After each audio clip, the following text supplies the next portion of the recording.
Okay, business information management information यानी कि MA1 का पहला चैप्टर क्या है जनाब? Business organisation and transaction. ठीक है, ट्रांजेक्शन्स।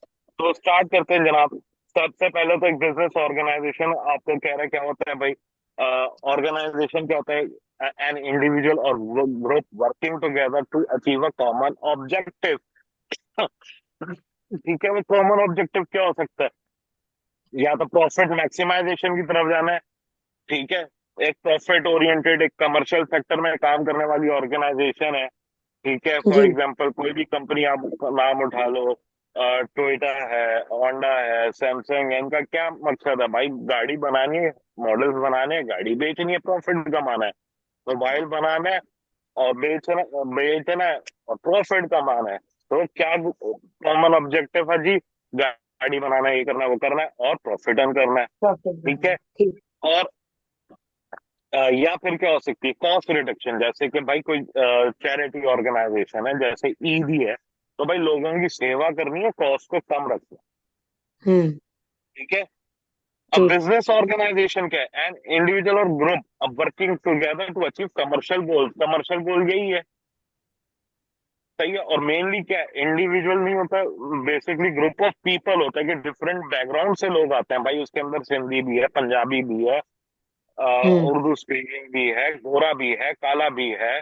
ठीक है, हिंदू भी है, मुसलमान भी है, क्रिश्चियन भी है, यहूदी भी है, हर तरह के लोग होते हैं। हम्म। ठीक है, अब एक बिजनेस सही। ऑर्गेनाइजेशन जो है वो हर तरह की शेप्स में और साइजेस में आती है। ठीक है, अब ठीक। एक एप्पल है, एक बड़ी ऑर्गेनाइजेशन है भाई, हजारों एम्प्लॉयज काम करते हैं। अ, ठीक है, पूरी दुनिया में उनके फोन्स और टैबलेट्स और पीसीस वगैरह बिकते हैं।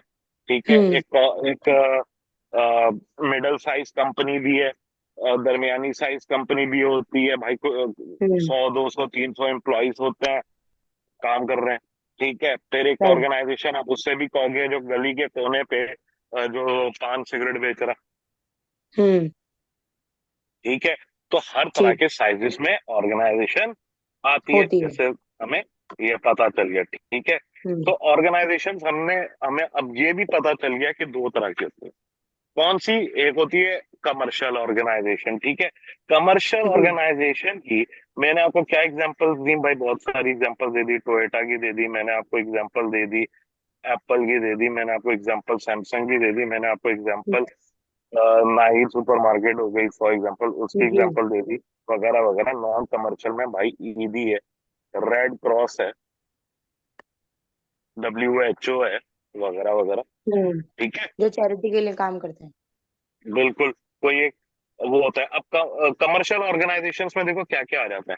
कार मैन्युफैक्चरर्स हम्म। हैं, स्कूल्स हैं, सोशल मीडिया कॉरपोरेशन हैं, वीडियो गेम प्रोड्यूसर्स हैं, मूवी स्टूडियोज हैं, फार्मास्यूटिकल फर्म्स हैं, ऑडिट फर्म्स हैं। ठीक है, हम्म। प्राइवेट हॉस्पिटल्स हैं, गवर्नमेंट ट्रस्ट हॉस्पिटल्स हैं, गवर्नमेंट इंस्टीट्यूशंस हैं। ठीक है, नॉन कमर्शियल ऑर्गेनाइजेशन की बात हो रही है। चैरिटीज जी। हैं, जी। पॉलिटिकल पार्टीज हैं, स्पोर्ट्स एसोसिएशन हैं, वेलफेयर एसोसिएशन हैं, पब्लिक यूनिवर्सिटीज हैं, प्रोफेशनल एसोसिएशन है जैसे कि ACCA। ACCA भी नॉन फॉर प्रॉफिट ऑर्गेनाइजेशन है। ठीक है, ठीक। या नॉन कमर्शियल ऑर्गेनाइजेशन है। ठीक है, अब सवाल ये आता है सही। यहाँ पे, छोटा सा एक सवाल है। ठीक है, कि क्या नॉट फॉर प्रॉफिट ऑर्गेनाइजेशन के प्रॉफिट अर्न करती है या नहीं करती? तो क्या जवाब चीज? ये है भाई, बिल्कुल करती है। नॉट फॉर प्रॉफिट ऑर्गेनाइजेशन का मतलब ये नहीं है कि वो प्रॉफिट अर्न नहीं करती। तो भाई हम्म। फिर फर्क क्या है? फिर वो नॉन फॉर प्रॉफिट अपने आप को कहते क्यों है? हम्म। बहुत बड़ा एक फर्क है। प्रॉफिट ओरिएंटेड ऑर्गेनाइजेशन जो कमाती है वो अपने खर्चे निकालने के बाद अपने प्रॉफिट में से एक हिस्सा निकाल के अपने ऑनर्स में, अपने शेयर होल्डर्स में डिस्ट्रीब्यूट करती है। जबकि जो सही। नॉट फॉर प्रॉफिट ऑर्गेनाइजेशन है वो जो प्रॉफिट हम्म। अर्न करती है वो डिस्ट्रीब्यूट नहीं करती ऑनर्स वगैरह में, वो वापस बिजनेस में री इन्वेस्ट कर लेती है। सही।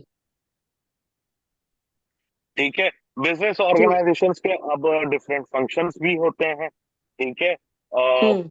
जिसको आप उसके पार्ट्स भी कह सकते हैं, उसके डिपार्टमेंट भी कह सकते हैं।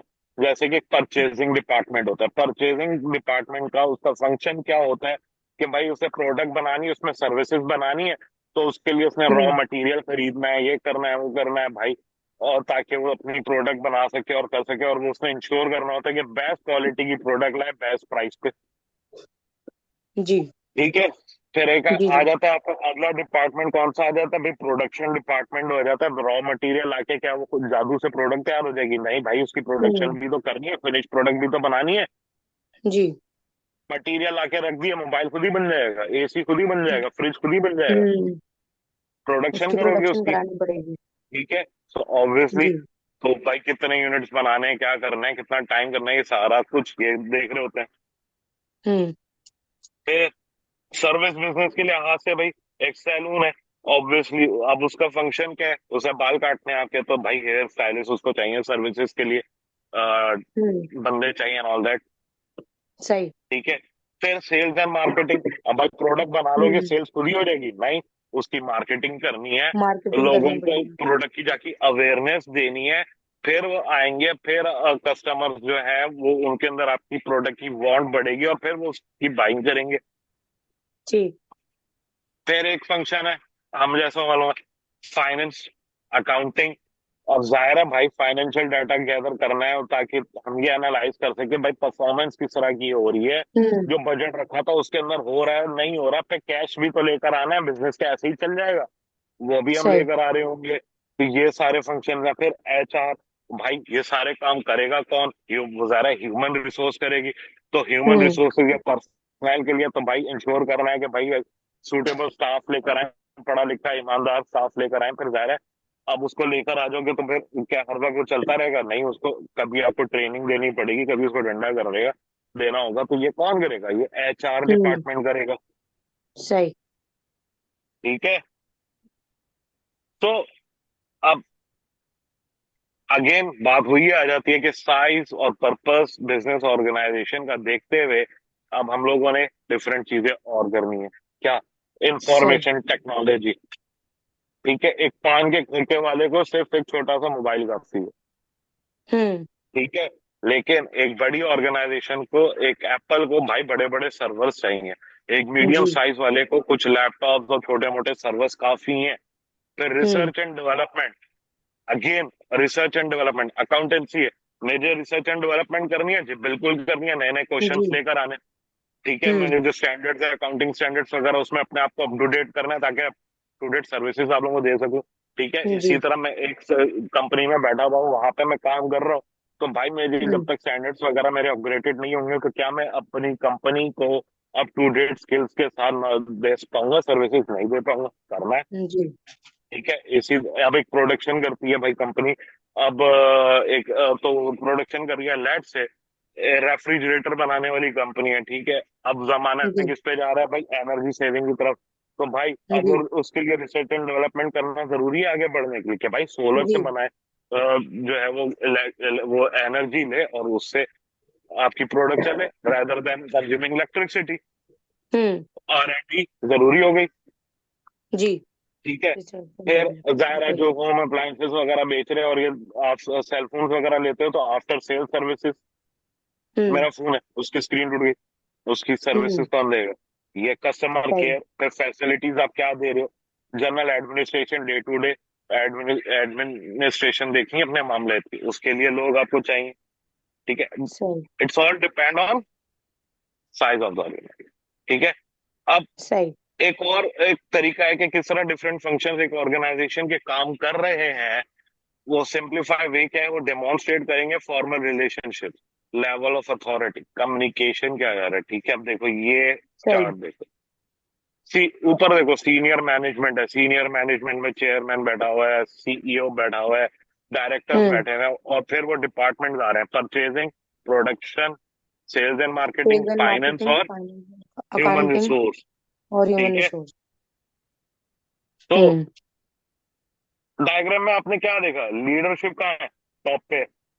सीनियर सीनियर मैनेजमेंट के पास है। मैनेजमेंट, जो कि प्लानिंग कर रही है, भाई हमने इतने यूनिट्स बेचने हैं, यहाँ यहाँ ब्रांचेस खोलनी है, ये करना है, हम्म। ये यूनिट्स इतने जाने चाहिए, अब ये प्रोडक्ट लॉन्च करनी है, अब ये करना है। ठीक है। फिर उसके बाद जो मेन फंक्शन है वो लीडरशिप के नीचे आ रहा है। ठीक है। अथॉरिटी अब नीचे आ रही है। ठीक है। हम्म। प्रोडक्शन की, फाइनेंस की, मार्केटिंग की, वगैरह वगैरह, जो कि सेवरल लोकेशंस पे होती है। अब इसके ऊपर बहुत सारी चीजें जो कि ऐसा ऐसा ऐसा ऐसा आप देखोगे, ठीक है। तो अब एक सही। ऑफिस के क्या फंक्शंस है। अब ऑफिस में भाई डिफरेंट लोग होते हैं, इंफ्रास्ट्रक्चर होता है, डिपार्टमेंट्स होते हैं, और वहाँ पे डिफरेंट डिपार्टमेंट्स में लोग काम कर रहे होते हैं भाई। जैसे हमारा ऑफिस है, hmm. I work in a multinational organization, ठीक है। सो हेड ऑफिस है, हेड ऑफिस में भाई फाइनेंस डिपार्टमेंट अलग है, ठीक है। एचआर हम्म। डिपार्टमेंट अलग है, सेल्स एंड मार्केटिंग भी है, जी। एडमिनिस्ट्रेशन भी है, प्रोडक्शन का भी अलग सही है। होगा। सारी प्रोडक्शन चीजें अलग। प्लानिंग का जी। भी है। प्रोडक्शन का तो ऑब्वियसली मेन डिपार्टमेंट वैसे हम्म। फैक्ट्री में होता जी। है, ठीक है। प्रोक्यूरमेंट भी है, परचेजिंग वगैरह, तो जाहिर है माल आएगा तो फिर वही प्रोडक्शन होगी ना, हम्म। सही है। तो अब ऑफिस जो है वो रिस्पॉन्सिबल क्या होता है कि वो कैप्चर करे डाटा, ठीक है। फॉर सही। एग्जाम्पल वो परचेसिंग वाला है, उसके लिए क्या है, उसने डाटा कैप्चर करना है भाई, कितने की प्राइसेस हैं, क्या है, कौन सी प्रोडक्ट मिल रही है, कितनी ड्यूटी लगी, क्या लगेगा। मैं फाइनेंस में बैठा हूँ, मैं बैठा हूँ कैश के एरिया में, भाई कैश कहाँ से लेकर आना है, इंटरेस्ट कितना लगेगा, हम्म। कितने दिनों में पे ऑफ करेंगे तो क्या होगा क्या नहीं होगा, फलाना ढिमकाना, मेरी कलेक्शन कितनी हुई है, ठीक है। वो सही। रिसीवेबल्स वाले की क्या टेंशन है भाई, कि कितना पैसा हमने रिसीव करना है, उस हम्म। किस बंदे को कितने दिन हो गए हैं, उससे कितनी जल्दी निकालना है। फिर स्टोरिंग स्टोरिंग वाला फैक्ट्री में कहीं बैठा हुआ होगा, वेयर हाउस में बैठा होगा, भाई कौन सा माल किधर रखा हुआ है, कहाँ ला के रखना है हम्म। जो नया माल आना है, एंड ऑल दैट, राइट। सही। अब प्रोसेसिंग वाले की क्या टेंशन होगी, प्रोसेसिंग वाली की टेंशन होगी भाई, जो माल पड़ा हुआ है उसको प्रोसेस करके फिनिश गुड में किस तरह लेकर आना है। फिर जी। फाइनेंस डिपार्टमेंट में बंदा बैठा हुआ होगा, ये सारा कुछ कि भाई उसमें रिपोर्टिंग करनी है, एनालिसिस करते हुए डैशबोर्ड्स बनाने हैं, और कि भाई रेवेन्यू कितना आया, सेल्स कहाँ से कितनी हुई, कहाँ से कितनी नहीं हुई, उस सेल्स पे करने में हमारी कॉस्ट कितनी लगी, ठीक है। अब सही। एडमिनिस्ट्रेशन वाले का क्या काम है भाई, दूध लेकर आना, चाय लेकर आना, लोगों के खाने का इंतजाम करना, हेड ऑफिस और जो फैक्ट्रीज हैं वो क्लीन हो, कोई एक्सीडेंट के चांसेस को मिनिमाइज करना, ये सारी चीजें देखना, ठीक है। सही। अब देखो दो तरह के और आ जाती हैं चीजें, क्या, सेंट्रलाइजेशन और डिसेंट्रलाइजेशन। सही। सेंट्रलाइज क्या है कि सारे फंक्शंस आप एक ही जगह पे जमा कर दो, hmm. Finance, HR, sales, marketing, production वगैरह वगैरह, वो सेंट्रलाइज्ड है। सेंट्रलाइज्ड सही। डिसीजन मेकिंग है। और रिस्पॉन्सिबल कौन है, अथॉरिटी किसके पास है, सीनियर मैनेजमेंट के सीनियर पास। मैनेजमेंट के पास। आ रही है बात समझ। जी।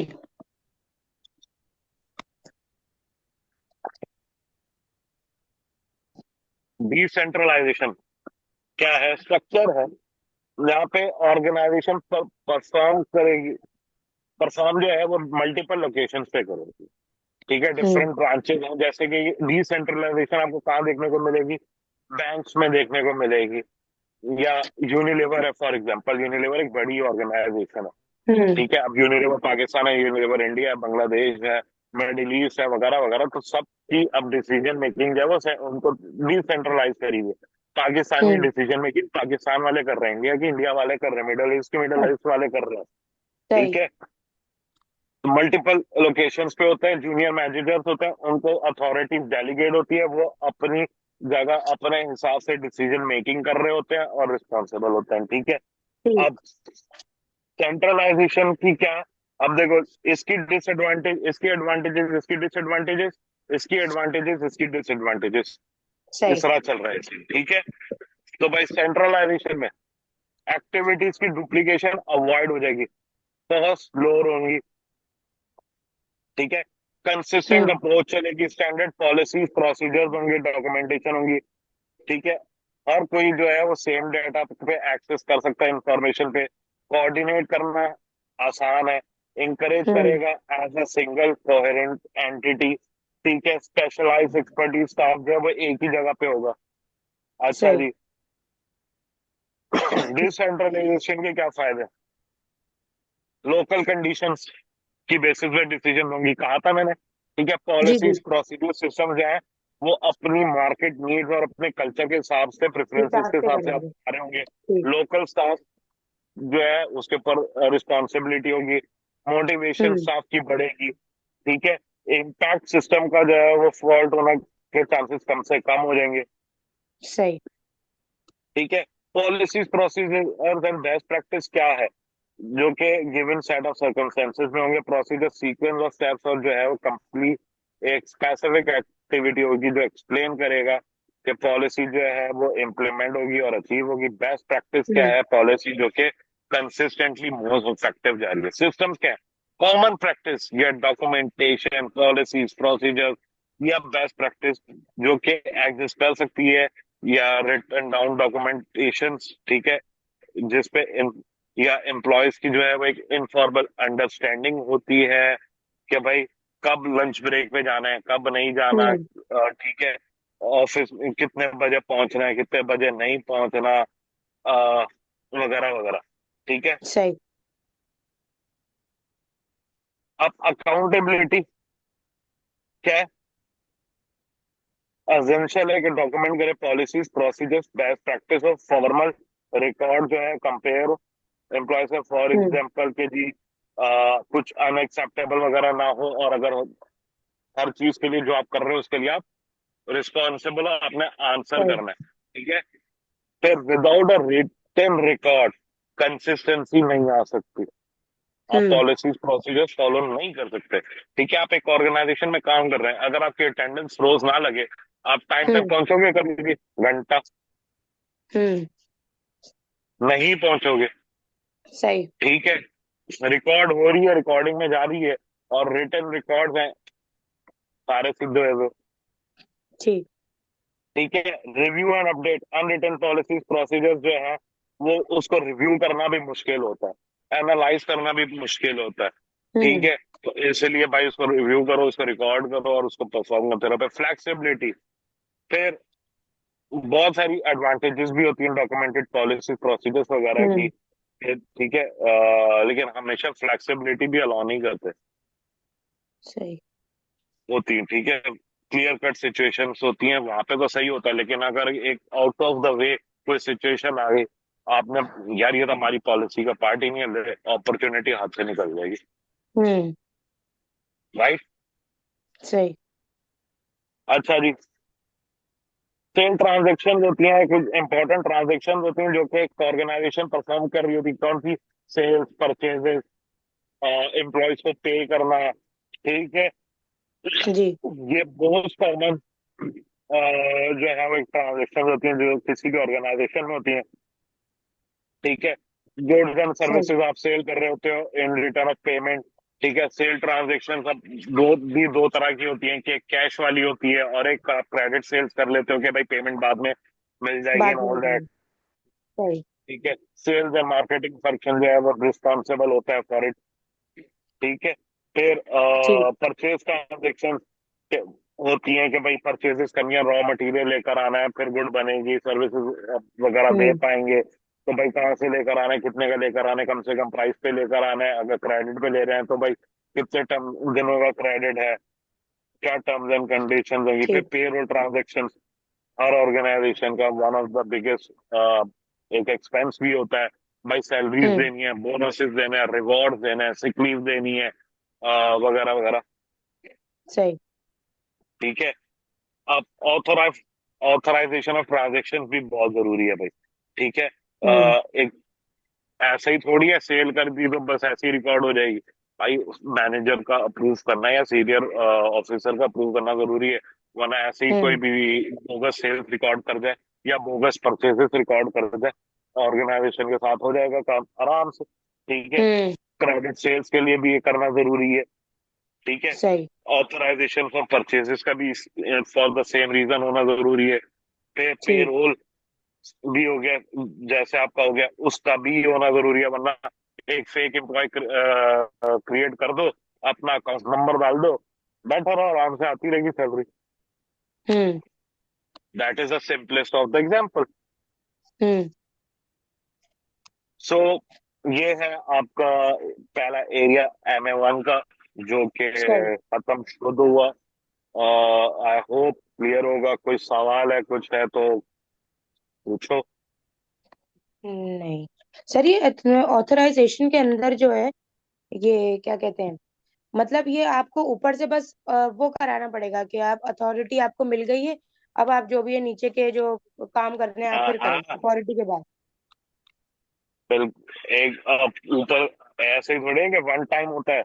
ऑथराइज हम्म। भाई, ये सेल हो रही है या ये परचेज हो रही है, मैंने ये परचेज करना है, ये माल है, मैं जाऊंगा मैनेजर के पास, जाऊंगा भाई ये है एंड ऑल दैट, हम्म। वो चेक करेगा, फिर उसके ऊपर वो साइन करेगा, तो फिर मैं जाके उसको परचेज कर सकता हूँ ठीक या है। सेल कर सकता हूँ, ऐसे नहीं तो होगा। बार बार अथॉराइज कराना पड़ेगा जब जब आपको जरूरत पड़ेगी। हर दफा हर दफा। सही। सही, बाकी तो और कोई समझ आ सवाल? गई। नहीं नहीं। ओके। बाकी बात। एफ जी सर, ये FA1 में मैंने वो introduction to double entry book keeping ये वाला मैं पढ़ रही थी। तो